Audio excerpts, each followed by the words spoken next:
You know, one of my favorite things to collect as far as video game stuff goes are video game magazines. I love print media, love books, love periodicals, love newspapers. I wanted to be a journalist when I was in high school. And one of my favorite things to collect, and this shouldn't surprise anybody based on my age, is Nintendo Power. This particular issue is volume 23, and I couldn't tell you when the hell it was printed. And it's something that I love going back to these magazines because there's so much fun stuff in there, whether it's the awesome posters, you know, the double-sided posters that have the map on one side and the actual like artwork on the other, which is great, or something like the Counselor's Corner, which gives you tips and tricks for classic NES games, stuff I love. But one of my favorite things in every issue of Nintendo Power was the top 30 games list. And I love those top 30 games because it kind of gives me a view of what games were popular at the time. What games, at least in the eyes of Nintendo Power, were the ones that were moving copies, were moving units, that were necessary and that like everyone needed to own. And this one has some really interesting games on it. There's some stuff on here that I don't think is going to surprise anybody. Like Mario 3 is on here. One guess as to where that's at. But there's some other ones on here that are really obscure. So today we're going through all 30 games from volume 23 of Nintendo Power featuring Power Blade. We're going to play each one and give a very, very quick review of probably the bottom 15 and a little bit longer one for the top 15. So join me, will you, at number 30. All right, so starting in at number 30, and we have a personal favorite of mine from the fine folks over at SNK. This is Baseball Stars, the original Baseball Stars on the NES. One of the most signature sports experience on the console, as far as I'm concerned. It's a brilliant port of a classic arcade game, one of SNK's finest, and it's just fantastic all around. And there have been so many different versions of this game over the years. There's this one on the NES, there's the original, there is the release on the Neo Geo Pocket Color, and the original Neo Geo Pocket. Every version of Baseball Stars is excellent. It's just a fantastic video game. And this one is just, man, it's just so good. It's one of those games where it just feels right on the NES, right? Like, it just feels like a classic NES game. It's easy to pick up and play for anyone, and it just feels like baseball should feel. And I think that is ultimately the most important thing. Number 29 is Solstice, and I unironically adore Solstice. I absolutely love this game. I think it's a really fun isometric puzzle platformer that was really unique to experience on the NES. There wasn't a whole lot of stuff like this on the console. It's an underappreciated NES game. It's got a really good soundtrack, and there's a unique gameplay experience here when you compare it to other games. Like I said, it's different, but it works. It's a really fun title. In at number 28 is Jordan vs. Bird One-on-One. The game's so bad they got the title wrong in Nintendo Power, where they called it One-on-One Jordan vs. Bird. This game just isn't fun. It's not a fun game. It's slow, it's clunky, it's overall unenjoyable. The graphics aren't great. There's no great sound. Like, there's nothing I can point to and say, well, at least it does this well. I just don't like it. But I will say you can see some of the seeds that would end up becoming the NBA Live franchise planted in this game, which is interesting. Like, it's kind of cool to see that kind of expanse from what was originally on the NES to what eventually we experienced on things like the Sega Genesis and the Super Nintendo start here. Still, don't play this game. It's not worth it. Number 27 brings us Chip and Dale Rescue Rangers, one of the best NES licensed games. Hell, one of the best Capcom games on the franchise, licensed or not. I just love it. It's one of, on the console, not the franchise. It's one of the best representations of what a video game based on a cartoon should be. The gameplay is great. The music is better. It's honestly a nearly perfect package overall. It's one of those games that is a signature NES experience to me. And it's just fun, man. Like, top to bottom, the game is just fun. And that's really all you need when you're playing a video game based on chipmunks that are also investigators. It's just a wonderful, wonderful game. Number 26 brings us Wizardry, the proving grounds of the Mad Overlord. And this is 100% a dungeon crawler, for good or ill. If you like dungeon crawlers, you're going to love this game. Personally, I do enjoy a dungeon crawler. To me, I think there's some really good gameplay here, and it's a throwback to games like The Bard's Tale on the PC, or when I played it on my Commodore 64. If you don't like dungeon crawlers, you will loathe this game. Like, there's nothing here that you're going to look at and go, well, at least I like that. It is not going to be for you. It's just that simple. Like, for me, there's some really solid stuff here, but for anyone that does not dig that kind of gameplay experience, no, just bypass this game entirely. In at number 25, we have Metroid. And here's what I like about the original Metroid. It paved the way for Super Metroid. I have legitimately never liked this game. I was shocked, honestly, when I enjoyed Super Metroid as much as I do when I first played it, because I hated the original so much. Do I appreciate it? Yeah, I mean, I absolutely appreciate it. It brought me, well, Metroidvania as a franchise. It was something that paved the way for one of, I think, the greatest video games ever made in Super Metroid, and I have enjoyed pretty much every other 2D Metroid released, but this one? No, I don't enjoy this one at all. In at number 24, we have Skate or Die 2, and yeah, this ain't it, folks. I'm not even the biggest fan of the original Skate or Die, if I'm being honest, but this one is such a massive departure that it's just clunky, and honestly, it's kind of shitty. The gameplay is just awful. Play the original, play Skate or Die, but pass on this one. It's not an enjoyable experience, at least from what I've played. I haven't put a ton of time into it, but what I have played, I don't enjoy. Number 23 brings us the Battle of Olympus, which is one of my favorite NES games. If you have been on the channel for a while, you know that this was one of the first complete in-box NES games I added to my collection. I love the gameplay, I love the concept, I love the music. It's one of my favorite video games of all time. I think the game is a legit hidden gem on the NES, and one that so many people have never even heard of. And honestly, it's a better Zelda 2 than Zelda 2. And I love Zelda 2. So yeah, this game is it's wonderful. I absolutely love it, and I think it is, like I said, it's a hidden gem. It's an underappreciated classic on a great console. Number 22 brings us Jeopardy 25th Edition, and today I learned that Jeopardy was 25 years old in the 80s. I had no idea that it was in a game show originally started in the 60s. And this is a really simple game. Like, if you like trivia, it's fun. And that's really all it needs to be. It does not try to reinvent the wheel, does not try to do anything outside of its realm of possibility. It is just a really well-designed and fun trivia game. And it's kind of a cool challenge to try to have a vague recollection of what was trivial knowledge from almost 40 years ago, stuff that was commonplace back then. It's a nice throwback. I really do enjoy this one. And I'm surprised because I didn't expect to. Like, I thought this was going to be an absolute crap fest, but I actually really enjoyed it. In at 21 is Ultima Quest of the Avatar, which is my favorite Ultima game on the NES. I love how they were able to take the general experience of what Ultima was on a computer and translate it to the NES to be a successful experience. It was a great distillation of the Avatar and moral choices that made it a great game, and you had some really solid RPG gameplay. It's really a fun game that's kind of in a league of its own on the NES that stands apart from the crowd by being something unique, and I think that should be applauded and is something that I think is well-deserving of the accolades it receives, at least from me. So I don't actually hear too many people talk about this one, but for me, love it. Absolutely love it. Number 20 brings us Zelda 2, The Adventure of Link, which is my favorite NES Zelda game. Both of them are great. Put down the pitchforks. I love the side-scrolling and the dungeon exploration. This is like, this was my kind of game when it released. It's solidly difficult across the board. It can be frustrating, but I still dig it. And like I said, I do like this one more than the original Zelda, just I think because it dared to be different and it dared to try something brand new. And I think that's pretty cool. But Battle of Olympus is still better. Number 19 is Star Tropics, which is a top 3 all-time NES game for me.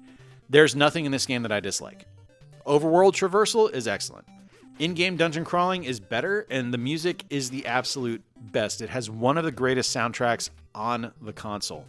The plot is ridiculous and wonderful and fantastic, and the MacGuffin of the game is the greatest of all time. The letter you dip in the water rivals Monkey Island's Dial-A-Pirate as far as game keys go for me. Like, to be able to proceed through the game by dipping a letter in water to find a secret code is ingenious. Literally one of the best MacGuffins or gimmicks ever presented in a video game. Number 18 is Punch-Out!, and this is the one with Mr. Dream, as I made light of earlier, and that's kind of cool because there's actually a reference to Mike Tyson's Power Punch later on in this issue, which I don't think ever actually released on the NES, and I think that's kind of cool. Like they didn't shy away from Mike Tyson actually existing and from Punch-Out! Being a thing. They just kind of sidestepped over to Mr. Dream. And this is one of the greatest sports game of all time, whether Mike Tyson or Mr. Dream starring. It's Nintendo at their absolute best with making a sports game. The character designs are great. The sprites are massive for your opponents. The gameplay is challenging. The production value overall is brilliant. And it's legitimately one of my favorite NES games ever. It's just fantastic. It's fun. It's incredibly difficult and unbelievably rewarding when you're finally able to beat a character that you had been stuck on for ages. Number 17 is Maniac Mansion, and look, man, this is coming from someone who loved the original Maniac Mansion and still loves the original Maniac Mansion. This one tries really, really hard to replicate that experience, and you know what? It gets really close to nailing it. It does present the challenge of trying to make a point-and-click work on the NES, which I think is just kind of proven here to not necessarily be something that is ideal for the console, but it does capture the fun of the original Maniac Mansion and the absolute insanity of the original plot of the game. I love it. It's really good. Like, I'm still going to pick the one on the computer every time over playing this one, but if this is your only option to play Maniac Mansion, do it. Number 16 is Wheel of Fortune Family Edition, and for something that is a Family Edition, if you set this on hard for your difficulty, this game is absolutely brutal. And I mean, it's Wheel of Fortune. Like, at the end of the day, that's what this is. This is Wheel of Fortune. It doesn't do anything out of the ordinary. It doesn't try to be clever. It's just the wheel. Not much to say beyond that. Number 15 gives us Castlevania 3 Dracula's Curse, which is the best 8-bit Castlevania, even though Castlevania 2 is my favorite. It has some of the absolute best level designs on the NES.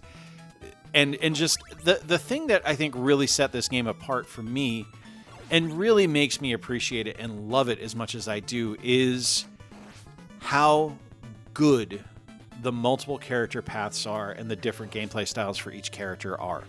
They're balanced, they're well thought out, they're incredibly well designed, and like I said, when you couple all that with what is always a phenomenal soundtrack and brilliant level design that appear in this game, it's nearly perfect. Like, if I had to rate this on a scale of 1 to 10, this would be like a 9.75 as far as quality. It's unbelievable. All right, we're through 15, so we're going to read some of the jokes from this issue of Nintendo Power, because why not? Why did Mario cross the road? Because he couldn't find a warp zone. What kind of fish would dare to attack Mario? Let's not count Cheep Cheeps here. A Barracuda. How does Mario know what will happen in the future? He uses a Luigi board. Now back to the countdown. Number 14 brings us The Immortal, and I hadn't actually played this one until it was released on the Evercade a few years ago, and it's kind of cool, albeit flawed. Like, there's definitely aspects of this game that I look at and I go, well, that's kind of a clunky execution, but I mean, I'm kind of equating more modern gameplay experiences to something that was released 40 plus years ago at this point. The look of the game is solid, and the sound is really good, and the gameplay, for the most part, is really well done. But it's the head-to-head combat with the enemy mobs that's the downfall, ultimately. There's no hand-holding in this game, and it'll punch you in the face and explain nothing to you as you play. And the combat can be brutal. Like, there's parts of the game where the combat is just unforgiving and just kind of a miserable experience, but I think there's more positive than negative in this game overall. It's a very clever concept. I will say that. It's a very, very clever concept. Number 13 is Destiny of an Emperor, and I adore this game. It's so gratifying that what was the original design concept for this title is fully realized in a fantastic overall experience. It's one of the best RPGs on the NES. It's unbelievably clever. One of my favorite things is that rather than your characters having hit points, they have troop numbers, and that's your health meter, is how many troops your character happens to have. And it's a great example of what Capcom could do rather than just being stuck with platformers. They were able to try different things and do something new and with a brand new kind of awesome experience with Destiny of an Emperor as an RPG. It's an absolutely fantastic game. Number 12 is the original Teenage Mutant Ninja Turtles, and I can't remember his name, but there used to be a viewer who would always comment when I would say something negative about this game, and yeah, I think we're going to hear from him again because I don't have a lot of nice things to say about it. The design overall is clunky. It's overly difficult and poorly laid out as far as level design goes. The turtles don't have any personality. They don't feel like the turtles. It's just not fun as far as I'm concerned. I just don't like this one. I don't think it's good. Number 11 is Mega Man 2. It's my favorite NES game. Mega Man 2, I think, is absolutely magnificent. It's perfect in my eyes. I love the Robot Masters. I love the music. I love the level designs. I love the weapons. It is amazing. And yeah, I know it's flawed. I'm not so blind to think that this game is perfect in every conceivable way. There are parts about it that are kind of clunkily designed. But it's a really, really excellent game and one of my absolute favorites of all time.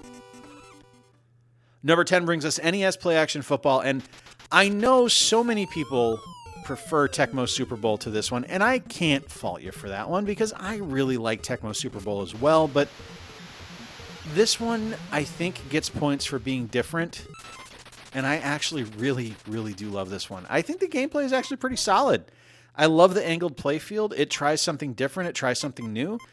And it should get points for that. Like, it's something that I think should be recognized for that. Like, it would have been really easy to just make a side-to-side football game. But instead, we got something that tried something a little bit different. And while it doesn't stick the landing 100%, I actually think it's pretty fun. Number 9 is Tetris. This is the GOAT. This is the greatest of all time. This is the best game ever made to introduce people to video games. Like, everyone understands the concept. Make a line. It's simple. That's all you have to do. Make a line. Everyone gets it. I love the music. I prefer the NES version to the Game Boy version. I think it's absolutely fantastic. I think this is a must-own game for NES lovers, and it's brilliant. It's legitimately one of the greatest video games ever made. Absolutely love it. Number 8 is The Legend of Zelda, and while I prefer Zelda 2, Zelda is responsible for what we have today and the great games we've gotten throughout the years. And there are things that we still do in Zelda that were introduced here 40 plus years ago. I love the enormity of exploring Hyrule. I love the music. I love the different bosses. I love the idea of having the different weapons and items present in the dungeons that are going to enhance your ability to explore Hyrule and to complete the different dungeon challenges. It's just magnificent. It's such a great game. And it really, really is great. And while I do prefer Zelda 2, there is nothing wrong with this one. Number 7 is Crystalis, and this is the best action RPG on the NES. I have no idea how this didn't turn into an absolutely massive franchise for SNK, because the concept is so wonderful and so perfectly executed, and it's so much fun, man. Like, the world design and the combat and the different enemy varieties and things like that are just so well done and so well laid out that I'm just flummoxed that this wasn't a massive, massive franchise. Number 6 is Dragon Warrior 2, and this is the first time I had ever actually played this one on the original release. I've played the Dragon Quest II HD remaster, but I'd never played the original release on the NES. And this is an excellent continuation of the original. I love adding the additional party members. I love that the world is bigger to explore with more ways to explore. And it's classic Dragon Quest fun. Like, there's so much stuff that if you have only played modern Dragon Quest games, like if you have only played Dragon Quest XI, which was the first Dragon Quest game I had played in a long time, you are going to experience things in these original Dragon Quest games that we still have today in the Dragon Quest games that are released on modern consoles. And I think that's pretty awesome. It's a wonderful game and absolutely worth checking out. If you don't want to play the NES original, if you're looking for something modern, do check out the HD 2D remasters because they're beautiful, they're gorgeous, they're fun, and they're wonderful. But this one is really good. Number 5 is Dr. Mario. And look, I love the good Doctor, but it is criminal that he is ranked higher up than Tetris.